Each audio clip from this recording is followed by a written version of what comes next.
Hermanos todos en la fe, hemos escuchado este texto del Santo Evangelio que nos habla de la profundidad de nuestra fe. El Señor Jesús viene, ¿no es cierto?, como lo hemos leído,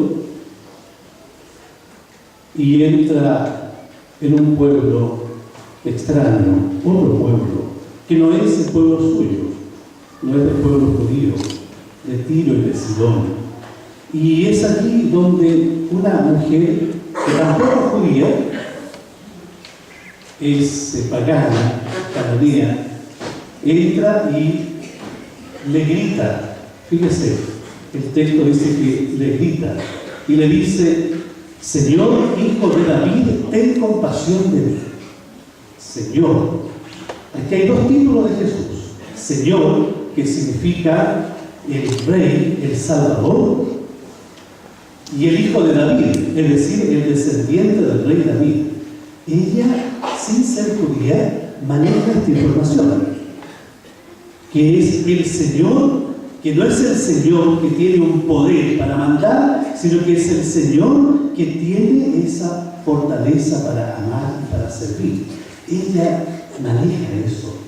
Está frente a este señorío, al señorío del servicio, y está frente al hijo, al descendiente de David, en aquel rey humano que los judíos esperaban todo.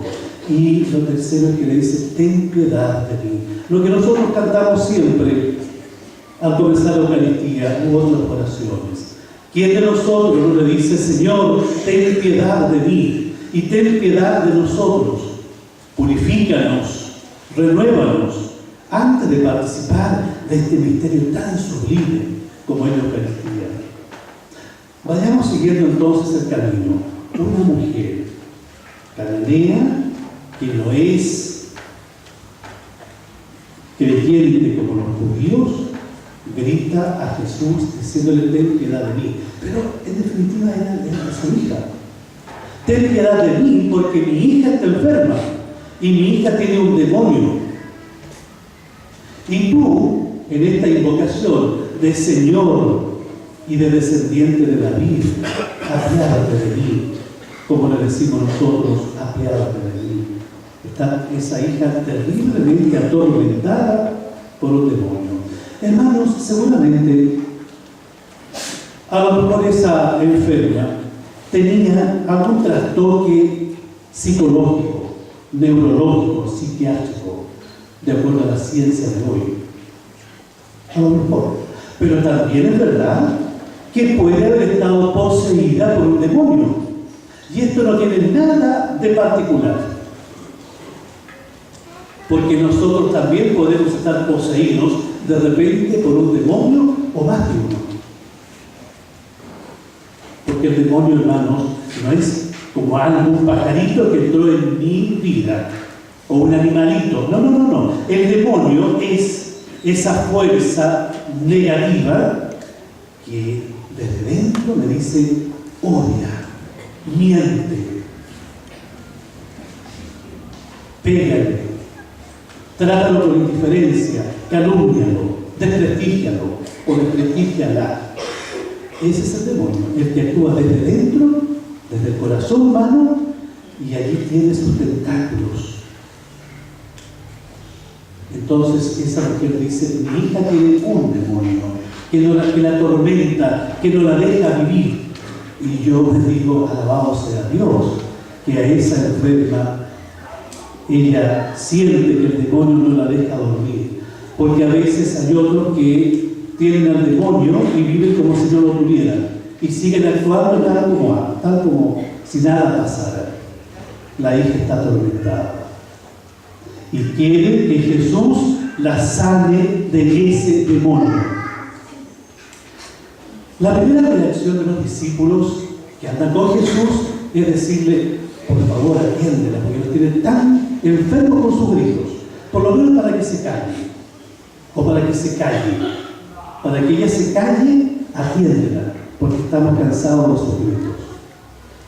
Y aquí Jesús responde, hermanos, con una frase que también nos puede desconcertar a nosotros.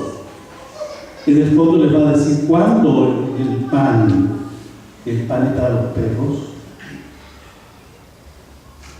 Era para probar qué decían los discípulos, cómo tomaban esto, que aparentemente es contradictorio en la voz de Jesús. Y esta mujer se da cuenta de lo que Jesús dice. Pero aquí tiene otro gesto ella de humildad. ¿Qué hizo? La mujer, en vez de entraviarse y de quejarse de Jesús y de reclamar y de echar como que todo está malo y en fin, etcétera, etcétera, no. Ella humildemente, porque esa mujer tiene fe y sabe lo que busca y sabe a quién se dirige, se va y se postra ante Dios. Esa es la actuación de una persona creyente, que contra viento y marea mantiene viva su fe y sus convicciones, porque su fe es lo más grande, el tesoro más grande que puede haber recibido de Dios. La fe, hermanos, no se compra ni se estudia, es un don, es gratuidad. Y el mismo Jesús le dice a ella, le dice, qué grande es tu fe.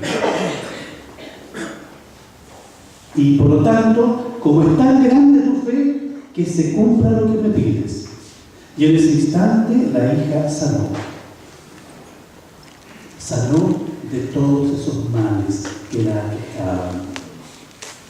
Hermanos, qué noticia más buena es la que nosotros podemos proclamar, que Dios nos sana, que Dios sana las heridas, que Dios, quien nos ha regalado la fe, nos ha enviado a Jesucristo su Hijo, quien nos alimenta su fe, nuestra fe, con signos y milagros. ¿Cómo no va a ser, hermanos, motivo de alegría y en todos los testimonios que vemos en la palabra de Dios, de presencia del reino de Dios, de la presencia de Dios en este mundo a través de su Hijo? Cuando Él perdona los pecados, cuando Él levanta al caído, cuando Él da la vista a los ciegos y permite que los sordos escuchen, oigan, cuando multiplica el pan y cuando resucita a los muertos, cuando acoge a los niños y cuando se apiada de las mujeres solas y abandonadas, son signos de la presencia de Dios, el reino de Dios actuando en este mundo. Y ese es el mensaje que Dios nos ha regalado, pero para que esto ocurra, para que ocurra el milagro o los milagros, hermanos, no es cosa tan simple. El texto nos dice que tenemos que creer. Y en segundo lugar, el que se equivoca tiene que pedir perdón. Y Dios da el perdón. Y tiene que ser humilde.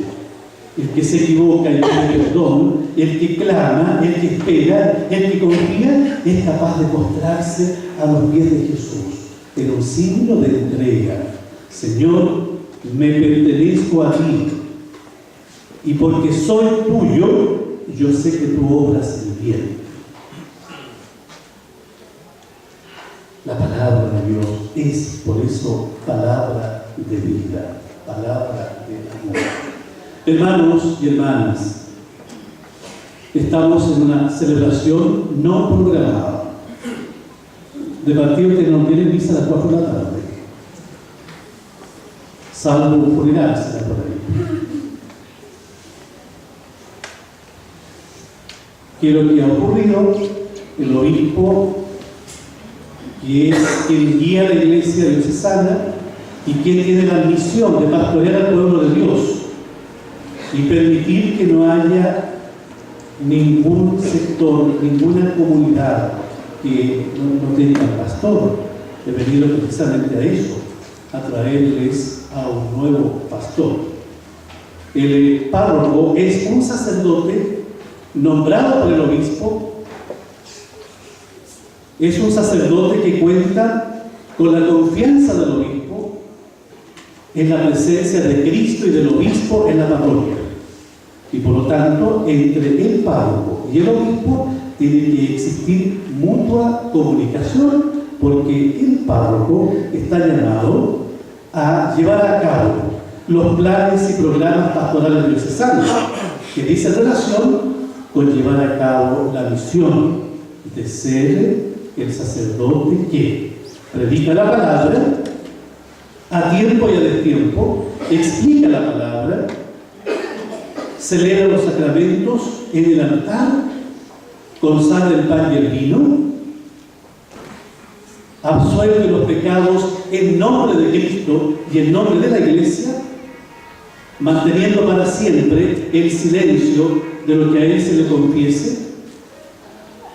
El sacerdote es aquel que visita a los enfermos, que administra el sacramento de la unción, que aquel que acompaña a las familias, aquel que es el primer catequista, el párroco, el diácono, los primeros catequistas de la parroquia, como el obispo es el primer diácono, el primer sacerdote, el primer catequista de la diócesis. Por lo tanto, el párroco tiene que preocuparse de lo que está pasando con la educación de los niños que se preparan para la primera comunión. ¿Qué está ocurriendo con los niños de la catequesis de confirmación? ¿Cuál es la preparación que se le está entregando a los novios? ¿Y cuál es la preparación y formación en la fe que se está entregando a quienes solicitan el bautismo para sus hijos? El párroco, hermanos, es el que tiene que estar junto a los enfermos, ya sea en la casa o en el hospital. El párroco, hermanos, para que lleve a cabo esta misión, debe contar con esa presencia amorosa de Dios. El párroco, así como dedica tiempo al servicio de la palabra, al servicio de la comunión y de andar por donde quiera que le llamen, para visitar una casa, una familia, bendecir un hogar, atender a un enfermo, también lo necesitamos aquí, porque sin eso no hay evangelización ni hay, hermanos, sanación. La sanación comienza aquí en el templo. Y el padre debe invertir, no gastar, invertir tiempo junto al sagrario. Sí. Debe hacer silencio. Debe guardar silencio. Debe hacer oración en el silencio, así como después hará con ustedes. Pero tiene que llenarse de Dios. Primero, antes de ponerse aquí a predicar, el párroco tiene que leer la lectura y decir qué me dice a mí Dios, para después decir qué les dice a ustedes o a nosotros. Un hombre de oración. Y esto es fundamental en la vida de todo cristiano y en la vida de un pastor. El sacerdote, yo preferiría que celebrara menos misas, pero que no anduviera corriendo de misa en misa. Porque eso es calidad de la oración. Preferiría que me digan el párroco se mueve lento, pero que no ande corriendo y que alguien le diga, padre, quiero hacer una consulta, y a todo el mundo diga después. Después significa nunca.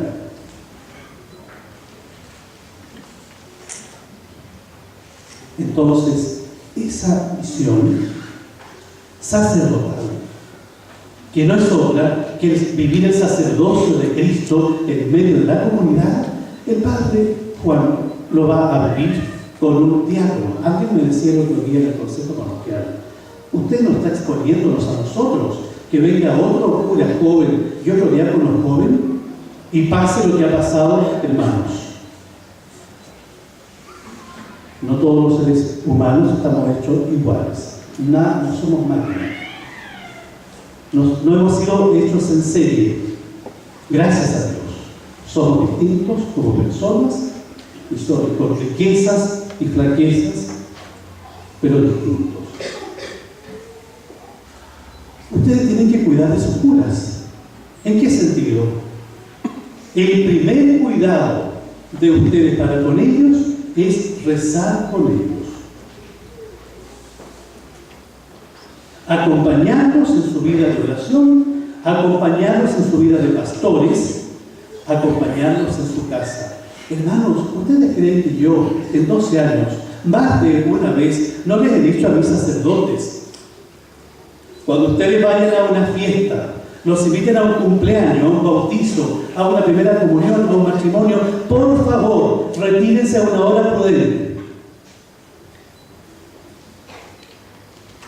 Porque ustedes siempre serán observados por la comunidad, porque ustedes tendrán que ser siempre buen ejemplo.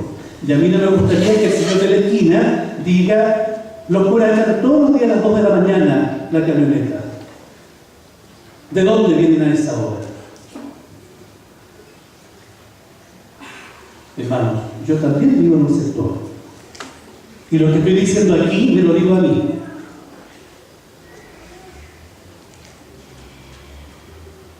Y entonces ese laico, como ustedes, ese hermano en la fe, en vez de decir, si yo veo o escucho que la camioneta está poniendo el ejemplo cualquiera, el cura entra a las 2 de la mañana, en vez de decírselo a la otra señora de la otra esquina, hay que venir a decírselo a mí. Con caridad, con prudencia, continuo, como nos debemos tratar los demás. Porque aquí el único privilegio que tenemos todos es el bautismo. Es el bautismo. Somos todos cristianos.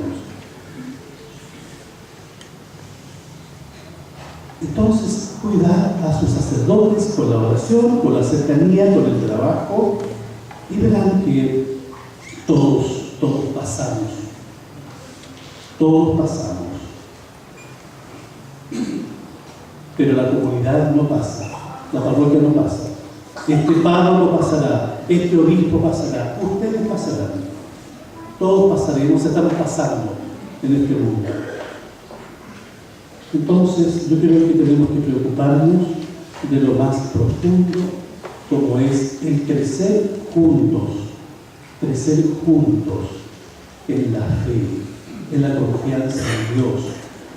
A mí me importa que toda parroquia, todos los párrocos, ¿no es cierto?, pudiesen decir: estoy tranquilo y contento porque en mi parroquia hay niños que se están bautizando.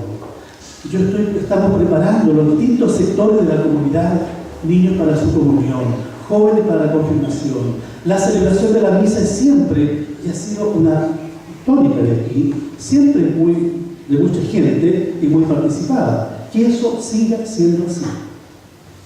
Una gran participación en la Eucaristía. Que los padres puedan sentirse contentos celebrando en los sectores, en las comunidades. A mí me importa que los padres, me importa mucho, visiten el hogar de ancianos. Forma parte de la parroquia, como el hospital. Forma parte de nuestra preocupación pastoral. Así es que yo le deseo a Juanito Cortés, y le pido una vez más dificultades, perdón, porque yo lo saqué de su parroquia. Cuando estas cosas pasan, el obispo, el que no ha causado ningún problema,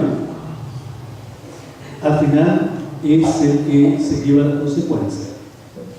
Porque algunos están pensando que ¿por qué no nombraron a otro? Otros están diciendo: ¿por qué me sacan a mí al vicario, al padre? Y otros dirán: ¿y por qué me sacan a Javier, que está recién nombrado de esa parroquia?